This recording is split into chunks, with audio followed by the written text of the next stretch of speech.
बहुत पुराने जमाने का जिक्र। किसी शहर में अमानत नामी एक शख्स रहता था। वो गल्ला फिरोशी का काम करता था और शहर के बीचों बीच एक बड़े बाजार में इसकी गल्लई की दुकान थी। इस दुकान में गंदुम, चावल, गुड़, शुक्र, मकई और दालें फरोख्त होती थीं। इसकी ईमानदारी, खुश इखलाकी और गल्ले के मुनासिब दामों की वजह से लोग दूर दूर से इसकी दुकान में सौदा लेने आते थे। इसकी दुकान में दोनों उम्र लड़के भी काम करते थे। एक का नाम एहसान था और दूसरे का मकसूद। दोनों तकरीबन हम उम्र ही थे और कोई 12 साल के होंगे। इन लड़कों का ताल्लुक गरीब घरानों से था और दोनों के बाप इस दुनिया में नहीं थे। वो अमानत के मोहल्ले में ही रहते थे और इसे उनके घर के हालात का इल्म था, इसलिए इसने उन्हें अपनी दुकान में काम करने के लिए रख लिया था। यहाँ से उन्हें जो कुछ भी मिलता था वो इसे अपनी मां के हाथ पर रखते, जिससे वो घर का खर्च चलाती थी। ये दोनों बड़ी मेहनत और जांफिशानी से अमानत का हाथ बटाते थे। अमानत उनकी मेहनत और ईमानदारी से बहुत खुश था। एक रोज दोपहर का वक्त था। सख्त गर्मी पड़ रही थी।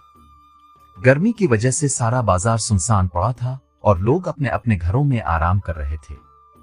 एहसान और मकसूद दुकान के एक कोने में दोपहर का खाना खाकर बैठे हुए थे। अमानत भी दुकान में मौजूद था, इसलिए दोनों लड़के सरगोशियों में एक दूसरे से बातें कर रहे थे। वो अमानत का बहुत अदब करते थे और उनकी यही कोशिश होती थी कि उनकी किसी बात से इसे किसी किस्म की तकलीफ ना पहुंचे।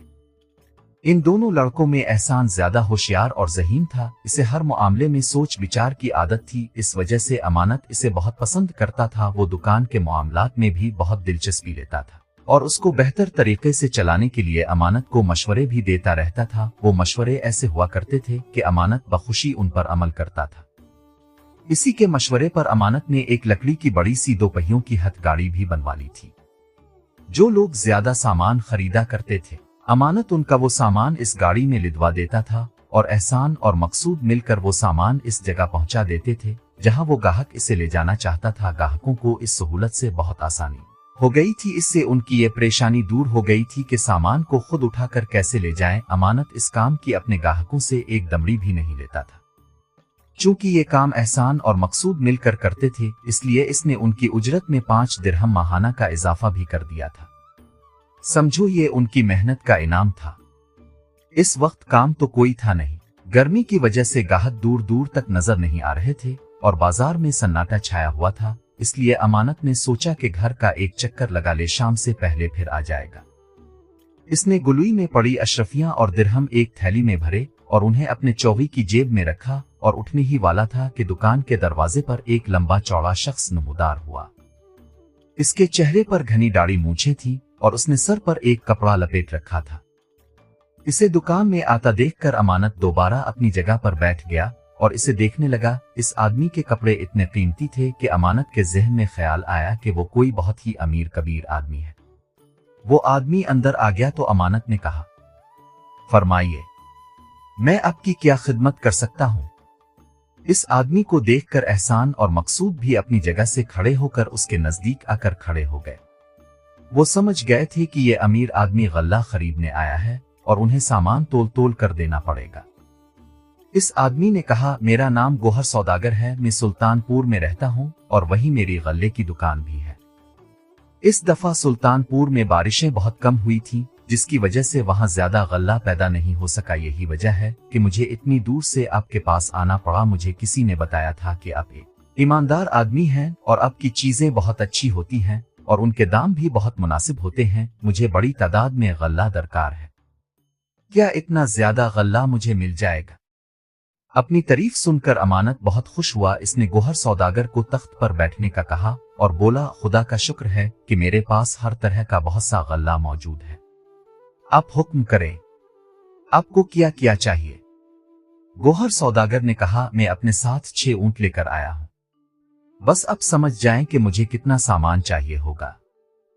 इसकी बात सुनकर अमानत हैरान रह गया। इसने आगे झुककर दुकान से बाहर झांका। बाहर 6 ऊंट खड़े थे, उनकी रस्सियां सियाफाम गुलामों ने थाम रखी थी।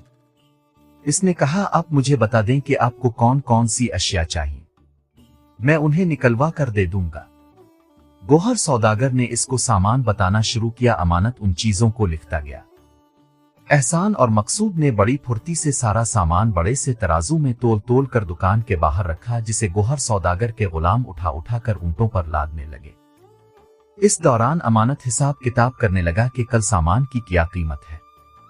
इसने तमाम अशिया की तफसील लिखकर उनके आगे उनकी कीमत भी लिख दी थी। सारा सामान 5000 अशरफियों का था।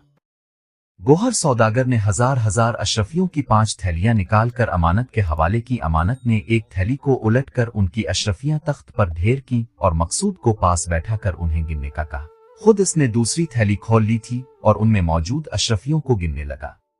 अचानक बेखाली में मकसूद का हाथ अशरफी के ढेर से टकरा गया और चंद अशरफियां जमीन पर गिर पड़ीं। ये अचानक ही और गैर इरादी तौर पर हुआ था। अपनी इस हरकत पर मकसूद शर्मिंदा नजर आने लगा। एहसान नजदीक ही खड़ा था। इसने जल्दी जल्दी अशरफियां जमीन से उठाना शुरू कर दें और उन्हें तख्त पर रखने लगा। अचानक एक बात देखकर अमानत सकते में आ गया। इसे अपनी आंखों पर यकीन नहीं आ रहा था। जब एहसान उन अशरफियों को जमीन से उठा रहा था तो इसने आंख बचाकर एक अशरफी अपनी जेब में डाल ली थी। वो इस बात से बेखबर था कि अमानत इसे देख रहा है।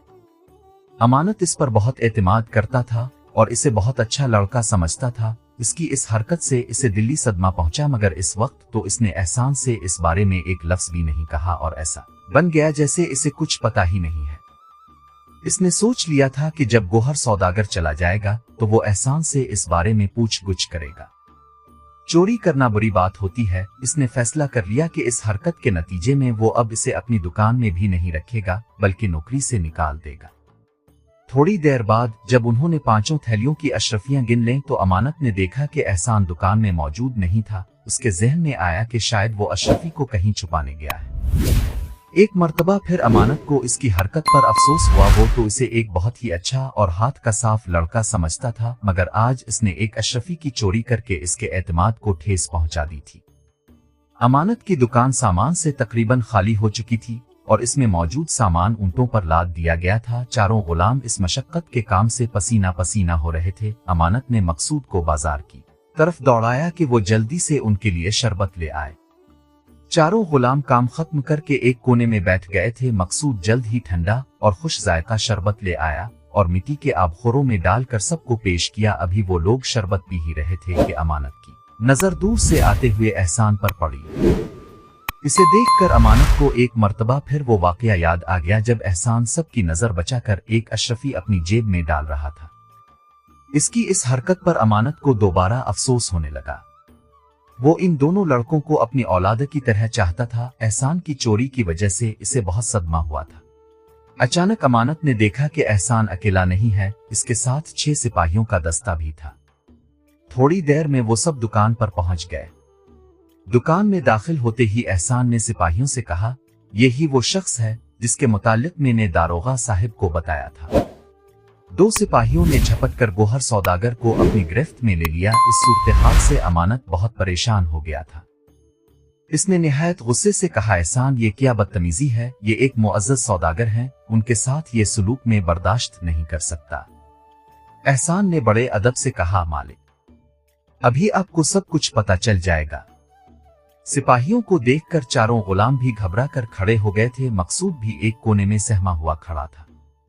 इतने सारे सिपाहियों और उनकी मियानों में लटकती तलवारें देखकर वो खौफजदा हो गया था। उधर गोहर सौदागर गुस्से से लाल बेबूका हो रहा था। इसने निहायत गुस्से से एहसान को देखा और बोला, लड़के तो मुझे नहीं जानता, मैं तुझे छोड़ूंगा नहीं, इस बेइज्जती का बदला जरूर लूंगा। इसकी बात सुनकर एहसान जरा भी नहीं घबराया। इसने कहा, जनाब आपके फरेब का पुल खिल गया है। आप मेरे मालिक को धोखा देकर उन्हें तबाह करना चाहते थे, असली माल लेकर उन्हें नकली अशरफियां थमा रहे थे। अमानत ने यह बात सुनी तो इसने जल्दी से गोहर सौदागर की दी हुई एक अशरफी थैली से निकाल कर जमीन पर घिसी और यह देखकर हैरान रह गया कि इसका सोने जैसा रंग उतर गया था और अंदर से पीतल की धात नजर आने लगी थी। इसने मजीद कई अशरफियां जमीन पर घुस कर देखी, वो भी सब की सब नकली थीं। ये देखकर गोहर सौदागर घबरा गया। इसने खुद को सिपाहियों की गिरफ्त से छड़ाकर भागने की कोशिश की, मगर कामयाब ना हो सका। सिपाहियों ने गुलामों से कहकर अमानत का सारा सामान ऊंटों पर से उतार कर वापस दुकान में रखवाया और उनको भी गिरफ्तार करके अपने साथ ले गए। सिपाही अपने साथ नकली अशरफियों की थैलियां भी ले गए थे ताकि उन्हें मुजरिम के साथ काजी के सामने पेश किया जाए। ये हंगामा देखकर आसपास के लोग भी वहां जमा हो गए थे اور مختلف سوالات کر رہے تھے۔ امانت نے انہیں اس واقعہ کے متعلق بتایا۔ وہ بہت خوش تھا کہ وہ ایک بڑا دھوکہ کھانے سے بچ گیا ہے۔ جب لوگوں کا جھمگٹا کم ہوا تو اس نے بڑی محبت سے احسان کو اپنے قریب بٹھایا اور بولا، احسان، جب تم ایک اشرفی چھپا کر اپنی جیب میں رکھ رہے تھے تو میں نے تمہیں دیکھ لیا تھا اور مجھے تمہاری اس چوری پر بہت افسوس ہوا تھا۔ یہ تو مجھے اب پتا چلا ہے کہ تم چور نہیں تھے اور جو کچھ بھی کر رہے تھے میرے فائدے کے لیے ہی کر رہے تھے۔ احسان نے مسکرا کر کہا، خدا کا شکر ہے کہ میری بے گناہی ثابت ہو گئی۔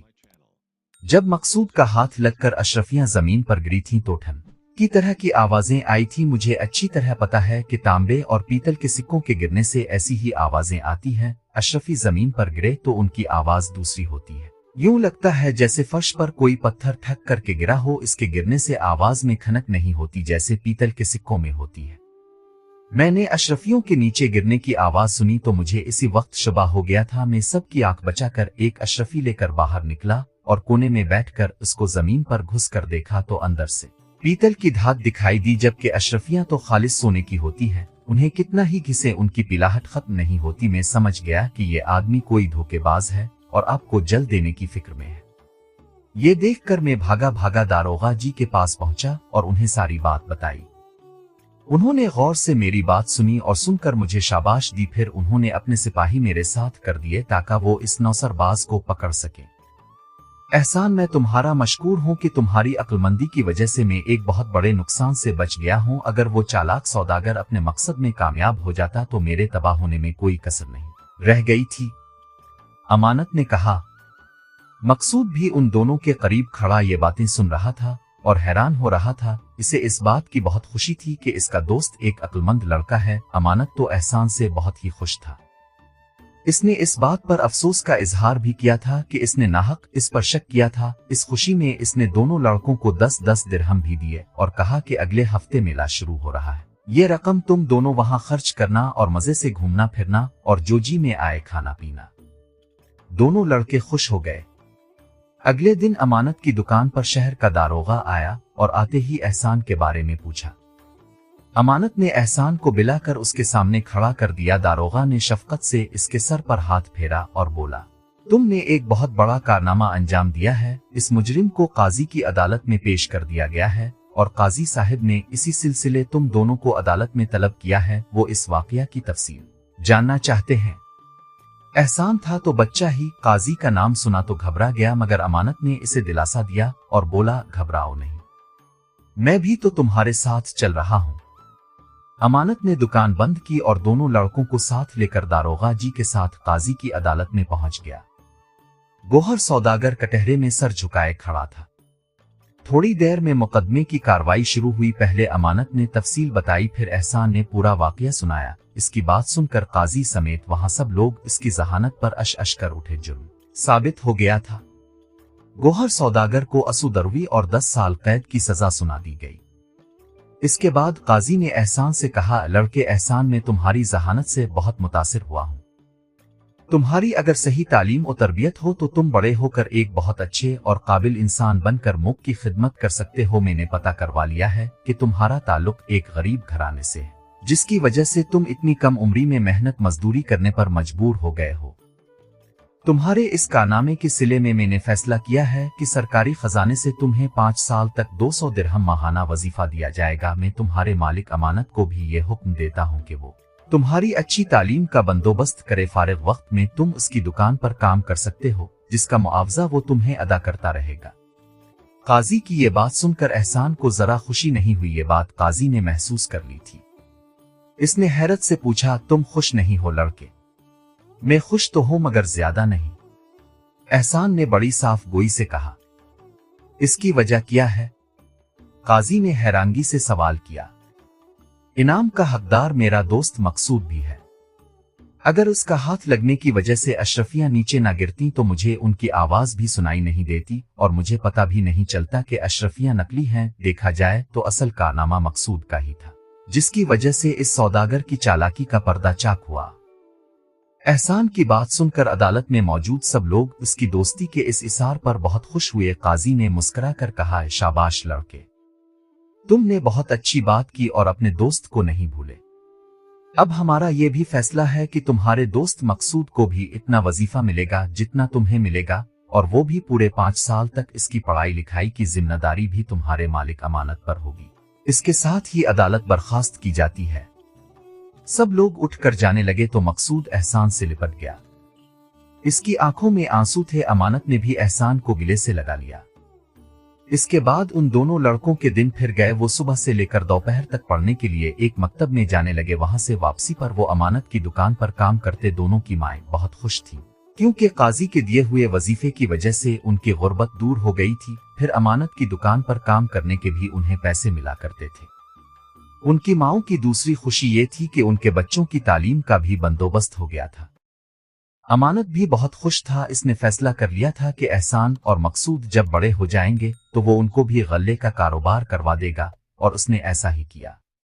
दोनों लड़कों के पास बहुत सारी रकम जमा हो गई थी। चंद सालों बाद इसी रकम से अमानत ने उन्हें अपने पड़ोस में ही 2 दुकानें खुलवा दी। एक दुकान एहसान की थी और दूसरी मकसूद की। अमानत को देख देख कर उन्होंने कारोबार के तरीके सीख लिए थे। वो अमानत की तरह ही ईमानदार और खुश अखलाक थे। उनकी तालीम भी मुकम्मल हो गई थी, और ये तालीम उनके कारोबार को चलाने में भी बहुत काम आई, जिसकी वजह से थोड़े ही अरसे में दोनों दिन दूनी और रात चौगनी तरक्की करने लगे।